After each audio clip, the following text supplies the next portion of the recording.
This is Rachel with Grave Shadow. This is Taylor Washington from Paladin. This is Stacy Savage of Savage Master. This is Jake from A The Realm. Hey, this is Krista from Mutharo, and you are listening to the Great Metal Debate Podcast.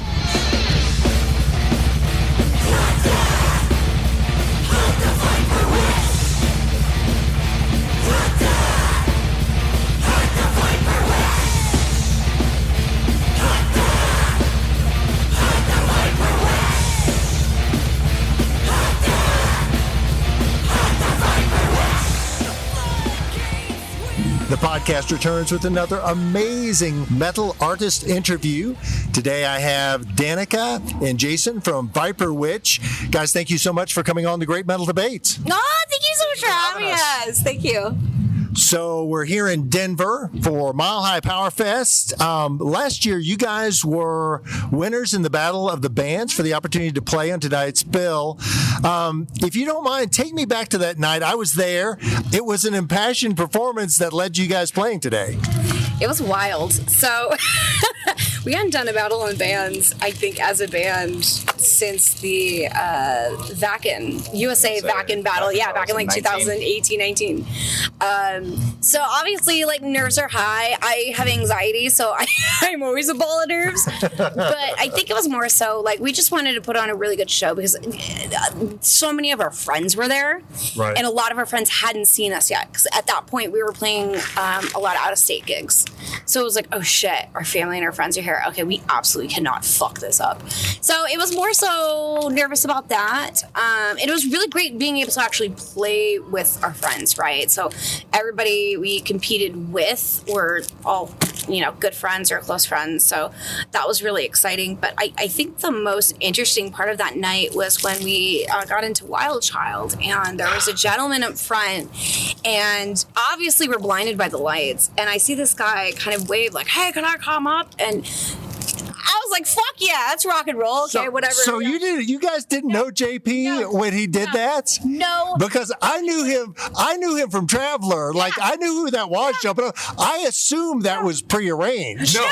I did not know that was spontaneous. Yeah, that was completely on the spot. He just started like waving like, hey, do you mind if I come up there and sing? And we were just talking about how we were going to try splitting the vocals between me and Will that night.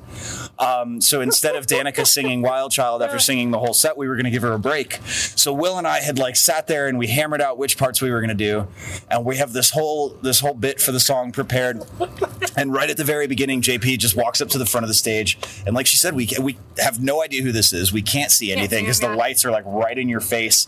So I see a silhouette of a guy with long hair that looks like a badass who's like, "Can I come up there and sing?" And I was like, "Fucking get up here, man!" Yeah. So we had no idea who he was. We had not planned that or rehearsed that at all, and he just grabbed the mic and ripped it, and kind of became a staple in the band literally at that moment. Like, from there on, like, we just have loved having him around. Yeah, it's wild because it wasn't until we got off stage, and he got off stage before us, and we were all busy trying to pack up, and a bunch of friends came up, like, oh my god, that was JP from Travel. I'm like, what the fuck? That was JP from what? It blew my mind, and then like not even like 20 minutes later, he came up and started talking to us, and then like immediate friendship. He ended up staying with us that night, meeting the Huskies, and then not even a couple weeks later, he's like, hey, I'm moving to Denver. Do you guys got a spot in Viperwitch? Like, is that cool? And I'm like, oh my god, yes, fucking yes, and just it was insanely just. It was amazing. It was so magical, and it was just so insanely mind-blowing because I was like, what is happening? It went from like a battle of the bands to play the festival to like we were playing the festival, finding a new member, and making a new friend, like all in just like that 4.5 minutes at the end of the set. And if I can just say, I mean, you guys were great. That element took that performance over the top. So, and it also strikes me that this may be the first example I can think of as someone jumping on stage to join a band. I'm not sure I would recommend that to fans. For most people, but he knew what he was doing. And we're a little ballsy. We're definitely old school rock and roll. I find that with art, improvisation tends to lead to not just the most interesting art, but the most authentic, right? So it's those happy little mistakes, like in Bob Ross, you know, you fucked up your tree, cool, look, it looks better now, right? So you just kind of got to lean into those moments, and I mean, the universe will reward you, and I always find that to be the most exciting thing about heavy metal, is that element is still very much alive. Yeah. Things don't have to be as rehearsed as we all have led ourselves to believe. And yeah, I thought that still to this day, even we consistently cover Wild Child, and that still to the day, it's probably our best performance because it was really that was raw live. We had no idea, and we were just going with it and throwing vocal harmonies, and we're all jazz trained, so it felt like just a jazz ensemble just getting together and just winging it. It was so cool.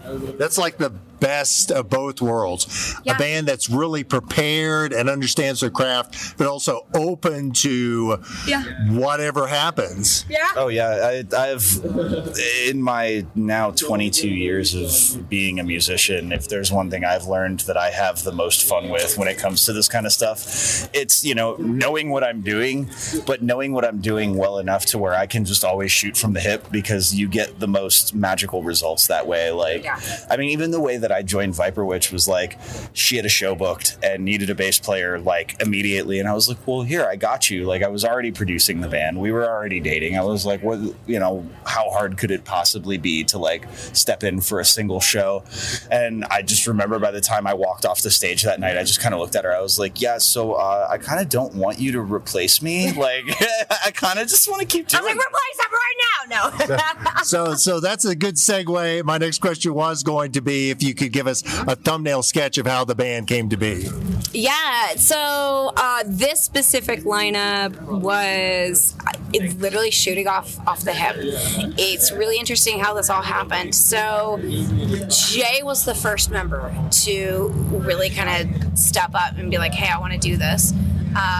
Which at first, he started off as our producer.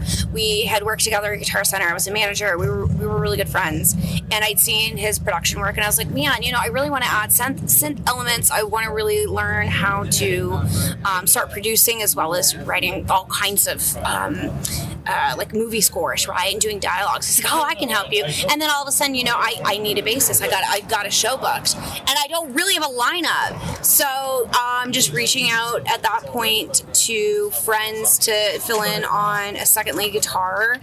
Jacob and I met at Guitar Center. He was a regular. We were friends. And I had chatted with him because I was working in pro audio at the time, so he came in to talk about studio equipment, and I met him that way. Yeah, and so he was like, yeah, I'll be your drummer. I really love your music. I love what you wrote, and let's do it. So and that's when I decided to commit to the show. I think it was a couple months out, and I knew I could finagle something. And Jay stepped in, and then not too long after, Will from Celestial Wizard actually reached out saying, hey, we'd love to take you on tour. And I was like, that'd be fantastic. Here's the thing. I'm the only lead guitarist right now, and I'm doing vocals. I can do it, but it's very exhausting, and I just don't think it's the full sound. And he was like, oh, well, Nick and I can help you. And I was like, oh my God, that'd be amazing. We'll be touring together, and if you guys are okay with playing double shows, I know that can be really double sets. And they were like, no, absolutely not. So they came in, and then they found out I was recording, and they were like, do you want help? And I was like, oh my God, yes, this would be great. And then all of a sudden we've got a Will. So it really was just praying to the praying to the universe and the old gods and the new, okay, I made a decision. I hope I don't regret this. So that's how that lineup just kind of came about. It was very lucky. And so were you, and Jay, you've alluded to the 20 years experience. How did you each get into music? So actually, my dad's in the industry. Oh, wow. I don't like to lean on that. I don't use that as the basis for building my career, because he worked in very different types of music. He worked a lot in the Latin music community in South Florida. Oh, wow. So that was my childhood. You know, there's pictures of me at 5 years old with a pair of Sennheiser HD 280s on, sitting behind a professional keyboard in a studio with absolutely no idea what I'm doing. And I mean, the only difference now is that I don't wear headphones. I still have no idea what I'm doing, but I'm sitting there behind the keyboard in the professional studio going, here we go. But, you know, it's, you kind of like, when you come up around it like that, you kind of just fall into it that way. It just becomes this natural extension of yourself. You know, like, this is what I remember growing up around, and now there's moments where, like, I'm sitting around the house with Danica working on music, and it feels like when I was a kid, and my dad would be sitting in his studio in the house working on a song, and I feel like we've created that same environment around our house now, and it's just been really cool. Like, this continuation of that coming into music is now like the solidification of it in the rest of my life. Like, now I'm in a band with my wife. I can't get any more ingrained than that. And you brought up the fact that you guys are married. I am curious because I know a lot of bands where you have couples involved, brothers and sisters. Yeah. Is that, I'm sure there are both benefits and at times some challenges to having that sort of relationship going on. Although I will say, seeing you two have a little smooch before you had your set, that really warmed my heart. So I've really made it a part of my routine because we both have social anxiety. So when we're on stage, that's kind of like that little moment of like suck you out of that headspace real quick and kind of like land on your feet and have a kick-ass set. And I mean, you know, it helps me. I don't know if it's helping her as much as it helps me, but no, it does. So, you know, my background, my parents were professional musicians. My mom was a singer. She was from Michigan, moved out to Los Angeles, you know, did her gigs out there, eventually moved to Colorado to meet her, the rest of her family who had moved to Colorado. And my dad had his own band, and they were doing like Judas Priest. And one of the buddies in his band's like, hey, we should really get a singer. We could really make some money if we get like a real good singer. So they put out an ad, and my mom answered the ad and came to, you know, try out, and they loved her. My dad was like, absolutely not. She is so bossy and so bitchy. And they were like, look, she knows what she's doing, dude. You know, if she was a man, you know, you'd be like, oh, she really knows how to take the bulls by the horn, right?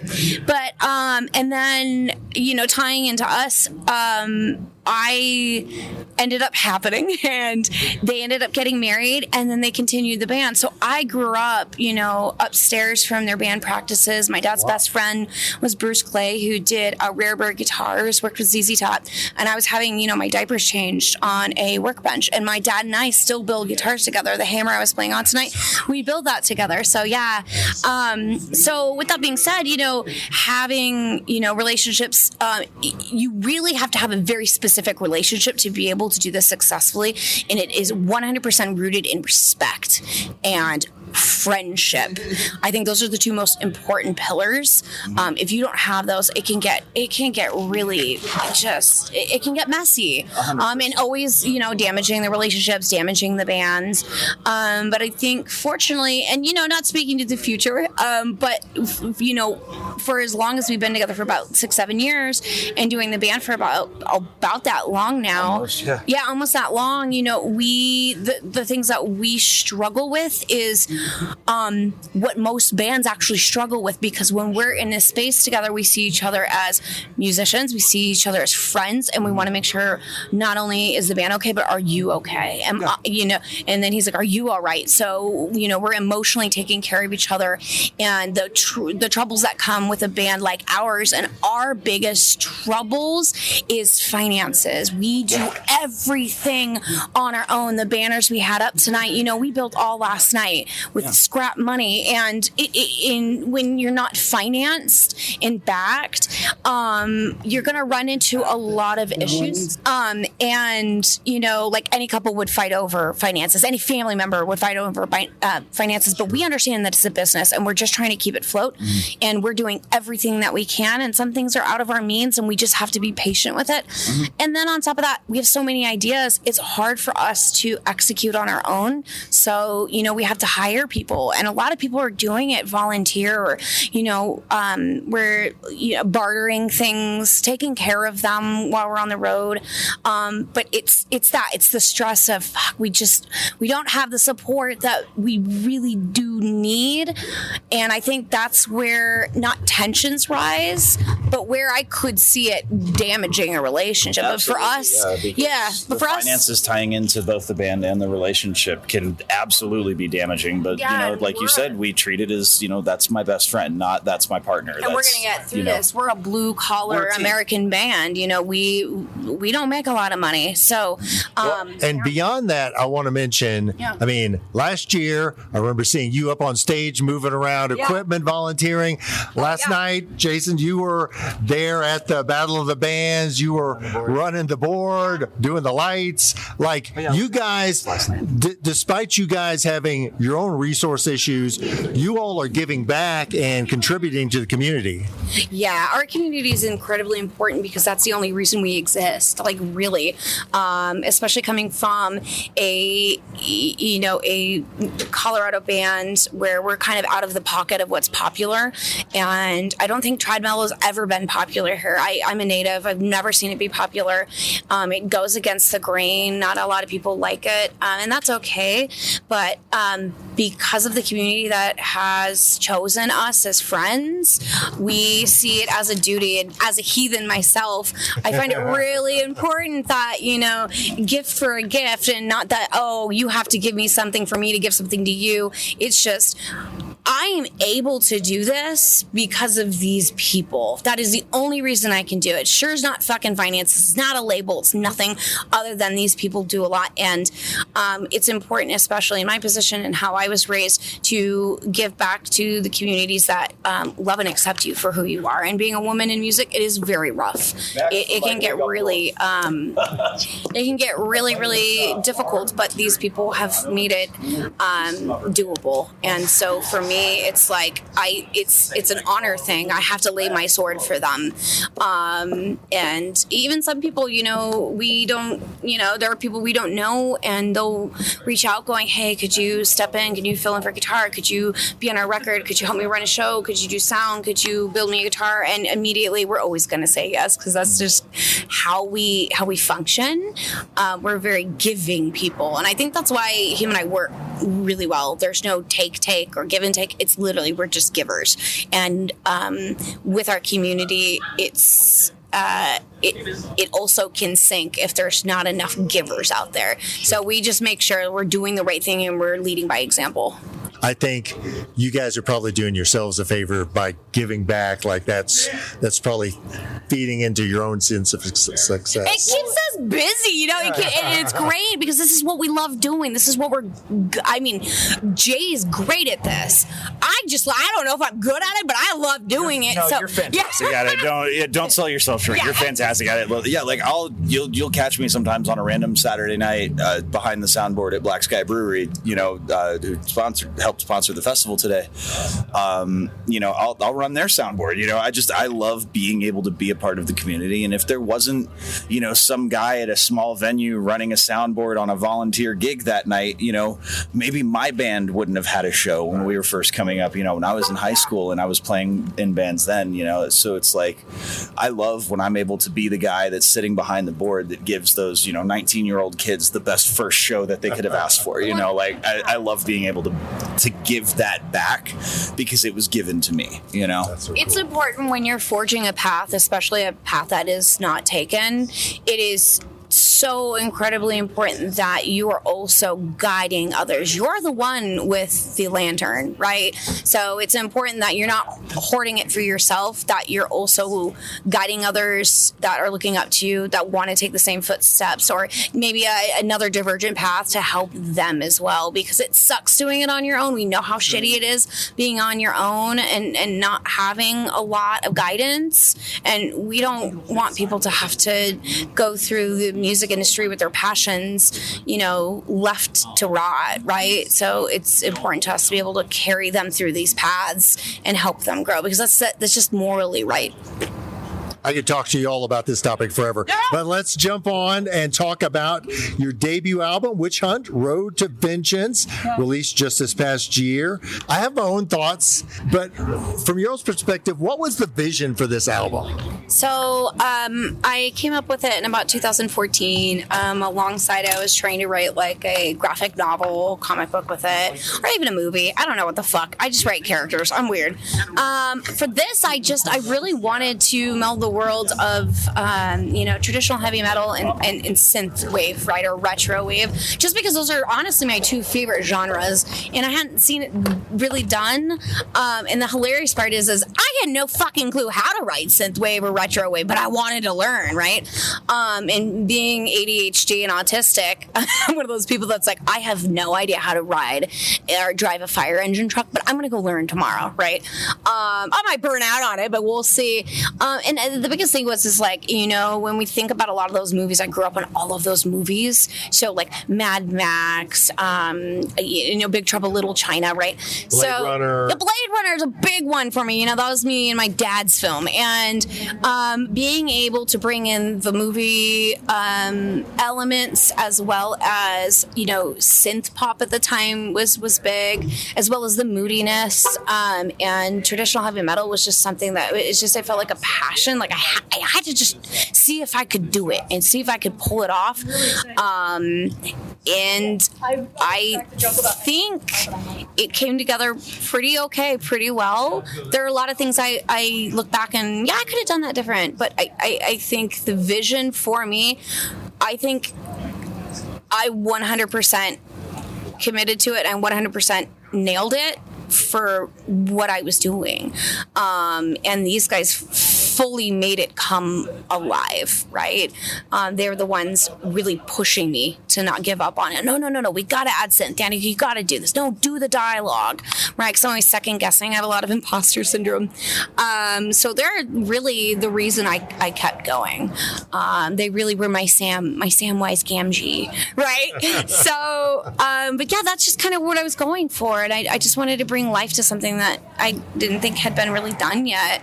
And it's just because I loved those two things, and it's how I fucking felt. It's just what I want to do. And I'll admit, having seen you guys play live and heard a few of your songs, when I first heard the full album, listened all the way through, I was somewhat taken aback, but in a good way. Like, it wasn't what I expected you guys would be providing. And I guess this segues into the issue of the stage aesthetic you're going for, the costuming. Do you all have a vision for that element along with the music? Yeah, I mean, the costuming is a big part of it. I've been a costume designer for as long as I can remember, even going back to high school. And I always felt that, like, bands like King Diamond, Manowar, right? They brought you into a world. And I was already writing worlds, so it was like, I want to commit to that. That's just who I am. That's what I love doing. I didn't want to go up there in a t-shirt and jeans like I had in many other bands. It just didn't feel organic to myself. And with the stage aesthetic, it's really leaning into these characters we're building, which is truly just our alter egos. That's it. And I think, as we're building them, they're forming into their own things. They're constantly changing and evolving, but playing into this, post-apocalyptic wasteland world so far in the future that's been rebuilt. Like, what are we going to see? Like, are we see sword and sorcery, right? Road warriors, like, all right, So, and growing up on bands like Nasty Savage too, it's like, it's very difficult, riding that blade's edge of, hey, we don't want to go to hair metal because that's not what we're going for, right? So you have to be really, really careful. But and on that note, I mean, I think that's one of the things that impressed me about the album is you touch in some different genres, but it's really a unique album. I can't think of anyone who's done something exactly like what you all produced with this one. I grew up on a lot of rock operas and a lot of concept albums. That's why I wanted this to be a concept album. Obviously like Pink Floyd, right? The Wall. There are other rock operas, other albums where I've noticed, like Devin Townsend, right? When he came out with Ziltoid, that was kind of a big push for me. Like, no, we can do this. You don't have to stick to one exact genre, especially because we were, fairly new, and I was in the middle of writing more music, so my sound was changing, and it was like, well, let's not throw those away. Let's just fucking commit to it. Just go to it, because even if not everybody likes it, there's got to be one person that likes this, and if one person likes it, I did my damn job. And I felt like with a concept album, you kind of got to jump to different places because we're traveling in these stories, right?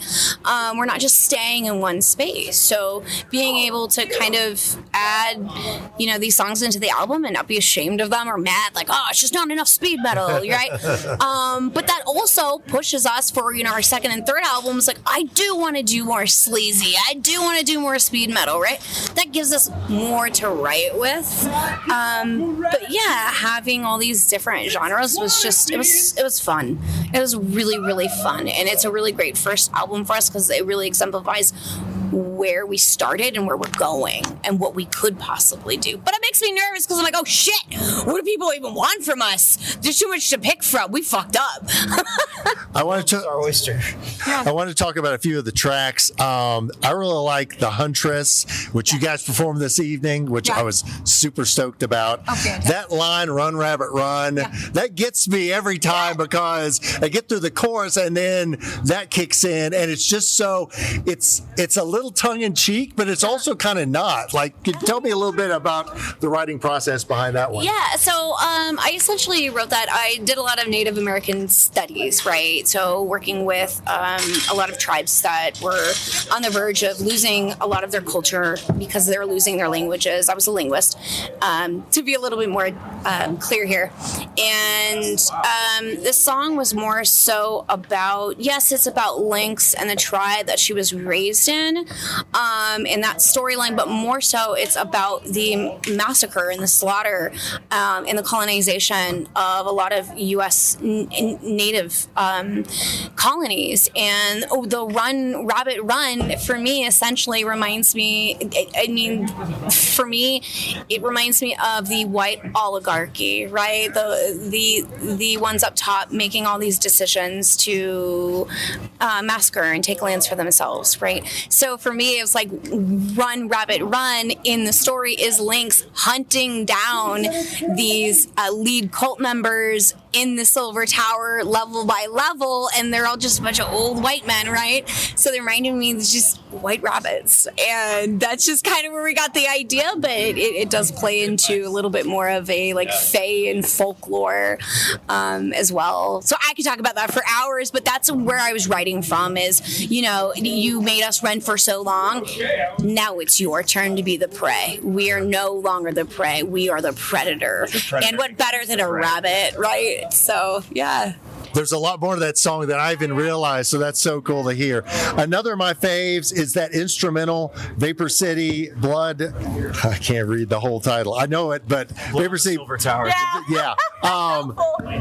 That's so fucking cool. Like the whole way that piece. I'm not I really don't generally like kind of instrumental transitions, but that's not what this is. This is a whole piece. Tell me a little bit about that one. So essentially, when she told me that she wanted to introduce a lot of synthwave and retrowave into the album, as a dance music producer and a dubstep producer, I kind of went, oh shit, I've never done that. So I just started sitting there, and I would spend entire days at my desk just workshopping ideas and sounds and structures and progressions. And one day I was working on that track. It was just something that I had been throwing together to try to like get the hang of what we were going for.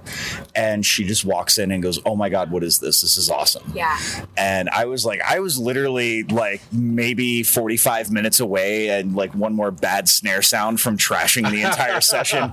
So she comes in and she's like, oh, this is amazing. I'm like, All right, well, I guess I'll save it because I was about to delete it. But oh man, I'm so glad you didn't, because it's one of my favorite things on the album, to be honest with you. And after she got her hands on it, it like really became this big thing, and we were like, okay, this is way better. And then Will sat down and laid down those guitar leads on it, and it just became this epic piece that just it's not an instrumental, like interlude. It is a standalone piece, and it's really so cool to see something that started off as like a sound design project turn into this really big production with all these cool, crazy sounds and everybody's ideas all getting kicked in, and it just became this collaborative union of our creative ideas, but outside of the bounds of heavy metal and more into the world of full production, like taking away that limit of we're a metal band. Like, what else can we do if we all put our heads together? But it fits. I mean, I think that's one of the things.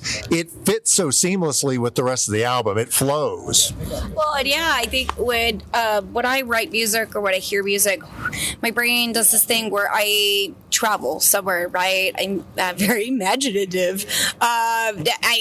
I see places and things and situations, and for this one, I wanted it to be like a Blade Runner. You're walking into the city, a Fifth Element. You've got cars whizzing by. You've got the train stations. You've got the like Ghost in the Shell. You've got these live advertisements going on at the same time. So I wanted to bring a cityscape of you walking into the city for the first time, terrified, and also with I have to be here because I have to go slaughter these fucks in this tower. Like they took my family away, and they're a part of the Viperwitch's cult legion. So this is what I have to do. And so there's this feel of adventure and excitement of walking into the city for the first time. Being from the forest or being from the ocean and not really being in big cities. So this big amaze. That oh my God, what is this place? And that was you said that too, because I almost forgot. I actually there's parts where you'll hear the song sort of fade in and out, and you'll hear like footsteps and movement. Yeah. And it was because we sat down and we were talking about it, and we actually wanted to like sort of auditorily convey that you're walking into the city. And I don't think we've actually gotten a chance to talk about this yet. That's why I'm so excited. But we like actually built the soundscape of like you're listening on like a pair of shitty over the ear like Walkman headphones from the 80s and 90s. Yeah. And you're like hearing the noises of the city spilling in under the song where the bass is kind of removed because they're these tiny little speakers over your ears. Like we really wanted to like take you there because of the way she was describing, she goes somewhere when she listens to music or when she writes music. We wanted to actually like put that in there in like a formal soundscape, where you could experience it without having to like really think about what the world is. It is actually just given to you. Was kind of the whole idea there. Well, you all succeed. It's awesome.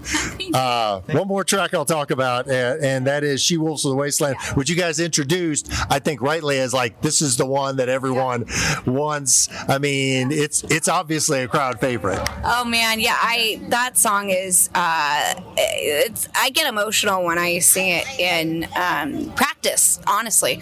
I started writing that back in 2012. So the intro I wrote in 2012. I actually started writing the core part of it, actually all of it, in 2014. And then around 2018 is when I started sitting with a thesaurus and I started writing all the lyrics out.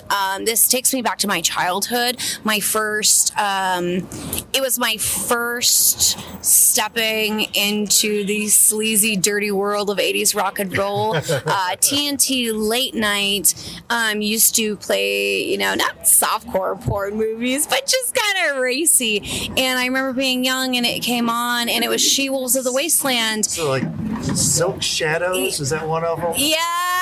Yep, those. And then there's like a cyborg one, and this one just hit me different because it was a clan of women that were just hunting down men, almost like Faster Pussycat. Yeah. And it just, it hit my brain just in a way that it never left. And, I've been raising Siberian Huskies and part timber wolves for quite a long time, and they're my like heart and soul. They're my, I don't get understood by humans a whole lot, but they understand me. So that's where the wolf thing comes from. I've been doing that for most of my life, and writing She-Wolves. My mom had passed away in 2018, and immediately after that, it was like, it's time for me to write the lyrics. My friend Sarah did come up with She-Wolves of the Wasteland, Desperation in the Sand, because her and I had sat around and talked about it. She was my first bassist in 2014, and she was like, we were talking about the movie, because she was a big VHS collector, and she's like, wow, check out this chorus. Like, I just wrote these words, and I'm like, oh my God, oh cool. And then I came up with the vocal melody, and then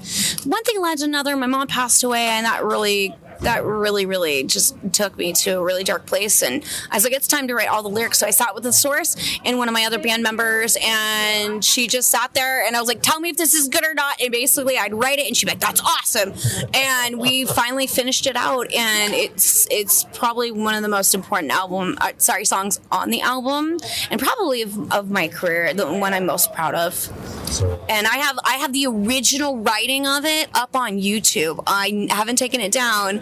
It's timestamp like 9 years ago. Yeah. I hadn't noticed that. I'll have to check that out. Yeah. And I did a shitty little video of it, so it's pretty great. It's really fun to listen to that and then listen to the version from the album, because you really hear this like crazy progression, and it was like maybe 3-4 years, but it puts the perspective in, sometimes that these songs that you're hearing when bands put them out on records, they may have written that song 7, 8, 10, 12 years ago, and it just finally came together for that particular release, which was kind of what a lot of this was. The record was a lot of songs that Danica had written and just hadn't had the opportunity to record yet, so we were able to put it all together and take these older ideas and sort of breathe a different life into them. And it just really, I think it's a really cool example of, like, there's a song that you wrote almost 11, 12 years ago now that is now like finally on a record, and it sounds so wildly different. I always wanted it to. Big double bass that sounds like motorcycles fucking kicking ass, through the desert and slaughtering and all kinds of shit. And it's that song for me, it being so close to my core, because when you're at your most vulnerable is usually when you write the most pure, and having these guys come in and really bring it to life, it was just the big heavy bass, Will following me in all my leads, so I'm not playing all my leads by myself. It was just, it's magical, and I'm so fortunate to have a song that I relate to so deeply and so purely. People love it, and these guys just made it that way. I think that I'm just so fortunate. I feel seen by humans, you know what I mean? So ironic that I've never felt seen, and then now I'm being seen, and I think that's just so great, and it's thanks to these guys. It really is. I could talk to you guys all night, but I want to be cognizant of your time, you guys. So starting to wrap up with you, what are the band's plans following Mile High Power Fest? And are you working on any material for the sophomore Viperwitch album? Yeah, it's okay. I get tongue twisted all the time. It's dry air, man. My mouth's so dry. It's so dry. So we've got another festival in Kearney, Nebraska. We were going to play, what was it? Grill Fest. Grill Fest. I'm dealing with some medical stuff. If you didn't notice today, I was a little winded. I getting through some stuff. I'm healthy. I'm good. It's just things that caught up to me. I have scoliosis and osteoarthritis in my back, and so we had to take some medical routes to kind of mitigate that, so I could keep playing music for the rest of my life, which has been successful. But we had to cancel. But we are doing Kearney in September, and then we have a really cool announcement that we cannot talk about next, but it is next year. Teaser. Oh my God, it's next year. It's literally a festival I have dreamed of since I think like 2016, 15. I cried when I got the message, but it is in Texas. That's all I'm gonna say. I almost lost my mind. So we do have that, and that's in the near future here. Then on top of that, yes, we actually have been writing quite a lot of cool songs. We've got a new one that I'll hint at right now. Die in the Saddle, and another one's called Lightning. Back from the stage. Mm-hmm. lightning strikes twice. So we are in the middle of writing. We will still have some synth, maybe a little less synth, because we are actually focusing a little bit more on heavy metal. But you will get a little bit of dialogue. You will get the synth, but you're gonna get way more heavy metal for this album, and it's mostly because I'm not writing alone anymore. I'm finally not writing alone, and Will has really stepped up and been like, let's do this together. I want to do this together. And I'm like, oh, thank you, God, please, thank you. And Jay watched me, Jacob watched me, because I knew Jacob before really Jay, and watched me sit there and write for so long. And it was like, fuck, man, we just need more. And having Will is just, it's such a blessing. But we're excited to do it because A, we love doing it, and B, like, it's going in the direction, more like She-Wolves, more like Bathory, right? We'll have some stuff like The Huntress. But yeah, I'm so excited because we're literally smack in the middle of writing right now. Lastly, how can fans purchase music and merchandise from Viperwitch, including the debut album, Witch Hunt Road to Vengeance? So all of that is going to be on our Bandcamp primarily. You can also, if you prefer to keep your music on something like iTunes, our music is available on iTunes and other digital retailers as well. But Bandcamp, we have some exclusive merch there. I think we also have some merch up on our official website too, right? Viperwitch.com. Yep. Oh, actually, I took that off for now. Oh, no, I'm going to be revamping that for next year. Yeah, I'll be revamping that for next year. But Bandcamp, we have a ton of shirts and actual artwork that we don't have on the road with us. So we got some really cool stuff there. But yeah, I mean, come to our shows. But definitely check out the Bandcamp. We got some really cool artwork, and that we have some new artwork we're working on currently. With obviously, if anybody caught the first album, I'm a big Tolkien kid. Ever since I was really young, I got tattoos all over me and branding myself as a dweeb. But there's a lot of Tolkien references if you pay really deep attention. And some of the artwork was coming out is a throwback to not only Motorhead when they did Snaggletooth for their mascot. We had Kathy or the Witch for a while. We're bringing in a new mascot, and it will be a kind of replication-ish of Grand. And if you guys know what that is. So yes. The Flaming Wolf Head, yeah. So we're going to be doing that, and that will be available on Bandcamp once we release it. So we release the art on Instagram. Follow us on Instagram. That's really where we are. And once you see that artwork, there's going to be a shirt right behind it. Yep. And if there's the artwork and there's not a shirt and you want the shirt, just tell us on the artwork, and we'll probably go and just make the shirt. Yeah, you make it your way. That's awesome. Yeah. Well, guys, thank you so much for taking the time. I loved your performance this evening. Oh, thank you. So happy for you guys, and I'm looking forward to the next time I get to see you guys play. Oh, God, I thank you so much. I always love talking to you, and we really appreciate it. Thanks for having us on the podcast, and thank you so much for coming tonight. Lucy and I were, running this festival by ourselves the last couple weeks here. We're just so thankful everybody came out, and it was so successful. So thank you so much, and I'm so glad you loved the set. I'm always so nervous. I'm like, oh, that was shit. I did terrible. Everybody hated it.